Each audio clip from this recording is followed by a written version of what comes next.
Hi guys, this is Ranjit from BSL. Guys, आज की इस वीडियो में हम बात करने वाले हैं ऑर्डर ऑफ ड्रा की। क्या है ऑर्डर ऑफ ड्रा और क्यों एक laboratory standard order of draw में ब्लड कलेक्शन करने की बात कहता है, और यदि हम ऑर्डर ऑफ ड्रा को फॉलो नहीं करते तो हमारे कौन से टेस्ट पैरामीटर्स हैं जिनके रिजल्ट्स में एरर आने के चांसेस होते हैं। गाइज, वीडियो को एंड तक ज़रूर देखिए, जिससे कि ऑर्डर ऑफ ड्रा का जो कॉन्सेप्ट है वो आपको अच्छे से समझ में आ जाए। वीडियो के एंड में हम आपको एक ऐसा इजी नेमोनिक वर्ड बताएंगे जिसे याद करके आप ऑर्डर ऑफ ड्रा को नहीं भूलेंगे। जैसा कि आप यहाँ देख रहे हैं, एक ऑर्डर ऑफ ड्रा का चार्ट है।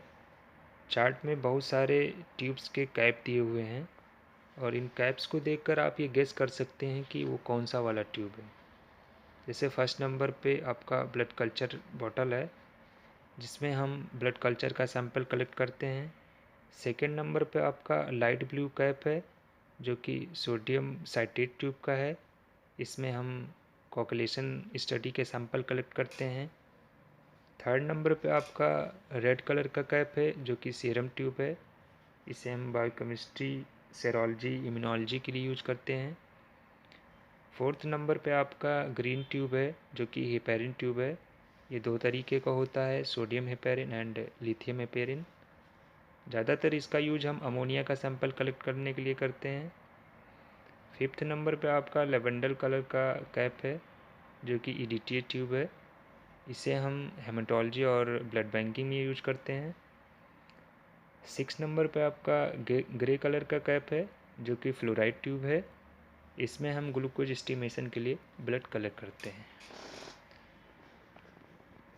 अब बात आती है कि ऑर्डर ऑफ ड्रा क्या है।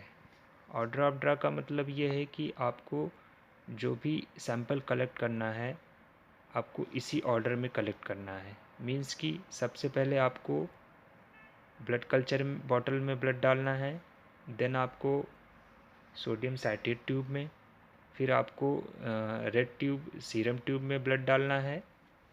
फोर्थ नंबर पे आपको फिर ग्रीन ट्यूब में डालना है, जो कि हेपेरिन है। फिफ्थ नंबर पे आपको ईडीटीए में डालना है और देन लास्ट में आपको फ्लोराइड ट्यूब में ब्लड डालना है। आइए इसे एक एग्जांपल से समझते हैं। मान लेते हैं किसी डॉक्टर का प्रिस्क्रिप्शन है जिसमें टेस्ट एडवाइस किया गया है सीबीसी, सीआरपी, एसजीपीटी, पीटीपीसी और रैंडम ब्लड शुगर। अब आपको इसे ऑर्डर ऑफ ड्रा में कलेक्ट करना है। ऑर्डर ऑफ ड्रा चार्ट को देखेंगे तो फर्स्ट नंबर पे आपका ब्लड कल्चर है, लेकिन जो टेस्ट एडवाइस है उसमें ब्लड कल्चर का कोई टेस्ट नहीं है। देन हम फर्स्ट नंबर ब्लड कल्चर से हट के सेकेंड नंबर पे आ जाते हैं, जहाँ पे आपका साइट्रेट ट्यूब है। साइट्रेट ट्यूब का यूज हम कोagulation टेस्ट के लिए यूज करते हैं। टेस्ट एडवाइस में देखेंगे तो यहाँ पीटीपीसी का टेस्ट है, जो कि हम साइट्रेट ट्यूब में कलेक्ट करते हैं। अब हमारा यहाँ पे जो फर्स्ट नंबर का ट्यूब होगा वो साइट्रेट ट्यूब होगा। सबसे पहले हम ब्लड साइट्रेट ट्यूब में डालेंगे। ऑर्डर ऑफ ड्रा चार्ट को देखेंगे तो साइट्रेट के बाद थर्ड नंबर पे आपका रेड ट्यूब है, जो कि सीरम ट्यूब है। इसमें हम biochemistry, serology and hormonal test के लिए यूज करते हैं। तो टेस्ट एडवाइस में देखेंगे तो यहाँ पे सीआरपी और एसजीपीटी का टेस्ट दिया हुआ है, जो कि हम रेड ट्यूब में कलेक्ट करते हैं। अब यहाँ पे मेरा जो सेकंड नंबर का ट्यूब होगा वो रेड ट्यूब होगा। साइट्रेट के बाद रेड ट्यूब में ब्लड डालेंगे। ऑर्डर ऑफ द चार्ट को देखेंगे तो रेड ट्यूब के बाद आपका फोर्थ नंबर पे हेपेरिन ट्यूब है, जिसमें हम अमोनिया का सैंपल कलेक्ट करते हैं। टेस्ट एडवाइस में अमोनिया का टेस्ट नहीं है। देन यहाँ से हट के हम फिफ्थ नंबर पे आ जाते हैं। फिफ्थ नंबर पे देखेंगे तो आपका ईडीटीए ट्यूब है, जो कि हम हेमाटोलॉजी के लिए यूज करते हैं। टेस्ट एडवाइस में देखेंगे तो आपका सीबीसी का टेस्ट है, जो कि हम ईडीटीए ट्यूब में कलेक्ट करते हैं। अब यहाँ पे जो मेरा थर्ड नंबर का ट्यूब होगा वो ईडीटी होगा। रेड ट्यूब के बाद ईडीटी ट्यूब में ब्लड डालेंगे। चार्ट में सिक्स नंबर पे आपका फ्लोराइड ट्यूब है, जिसमें हम ग्लूकोज का टेस्ट लेते हैं, सैंपल कलेक्ट करते हैं। चार्ट में रैंडम ब्लड शुगर दिया हुआ है। अब यहाँ पे हम EDTA के बाद फ्लोराइड ट्यूब में ब्लड डालेंगे। अब यहाँ टेस्ट एडवाइस के हिसाब से जो आपका ऑर्डर बनता है वो ये कि फर्स्ट आपको साइट्रेट ट्यूब में ब्लड डालना है, देन रेड ट्यूब में, देन EDTA में, और फिर लास्ट में फ्लोराइड ट्यूब में डालना है। इसी तरह आप टेस्ट एडवाइस के हिसाब से अपने ऑर्डर को सेट कर सकते हैं। अब मान लेते हैं कि आप ऑर्डर ऑफ ड्रॉ को फॉलो नहीं करते हैं और सबसे पहले ब्लड आप EDTA ट्यूब में डालते हैं, देन रेड में, और फिर लास्ट में साइट्रेट ट्यूब में ब्लड डालते हैं। आपको पता है कि EDTA ट्यूब में EDTA एक एंटीकोगुलेंट होता है जो कि ब्लड को जमने से रोकने का काम करता है।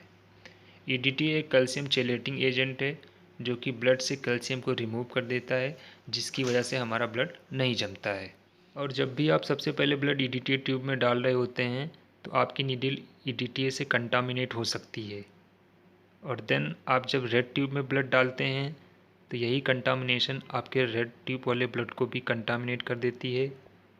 और जब भी आप रेड ट्यूब से कैल्शियम टेस्ट करेंगे तो वो लो आने के चांसेज होते हैं।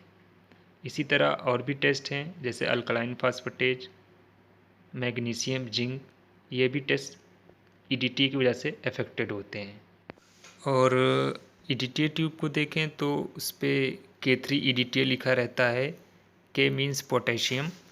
और जब भी आप EDTA के बाद रेड ट्यूब में ब्लड डालते हैं तो EDTA का जो कंटामिनेशन है ये आपके पोटेशियम वैल्यू को भी इंक्रीज कर सकता है। अब बात यहाँ ये आती है कि इसे याद कैसे करना है, तो आइए इसे हम ट्रैफिक सिग्नल से समझते हैं। मान लीजिए कि आप ड्राइव कर रहे हैं और आपको रेड सिग्नल दिखता है, तब आप गाड़ी रोक देते हैं और जैसे ही ग्रीन सिग्नल आ जाता है आप चलना शुरू कर देते हैं। आइए इसी बात को हम लिख के समझते हैं। Stop, light, red, go, light, green. Stop means आप रुक जाते हैं, लाइट मीन जब लाइट होती है, रेड मीन रेड, जब रेड लाइट होती है तो आप रुक जाते हैं, देन गो मीन्स आप चलना शुरू कर देते हैं, लाइट मीन्स जब लाइट होती है, ग्रीन मीन्स ग्रीन, जब ग्रीन लाइट होती है तो आप चलना शुरू कर देते हैं। अब यही जो वर्ड्स हैं इन्हीं की जो स्टार्टिंग लेटर हैं इन्हीं से हम ऑर्डर ऑफ ड्रॉ को मेमोराइज करेंगे। आइए देखते हैं। स्टॉप वर्ड का जो एस है, S for sterile bottle mean culture bottle. Then आपका light, L for light blue cap means citrate tube. Red, R for red tube. Then go, go word का जी फॉर ग्रीन कैप जो कि आपका heparin है। Then light, L for lavender cap जो कि EDTA है। Then green, G for grey means आपका fluoride tube है। यही वर्ड्स आपको याद करने हैं। Stop, light, red, go, light, green. इसी से आप अपने ऑर्डर ऑफ ड्रॉ को मेमोराइज करेंगे।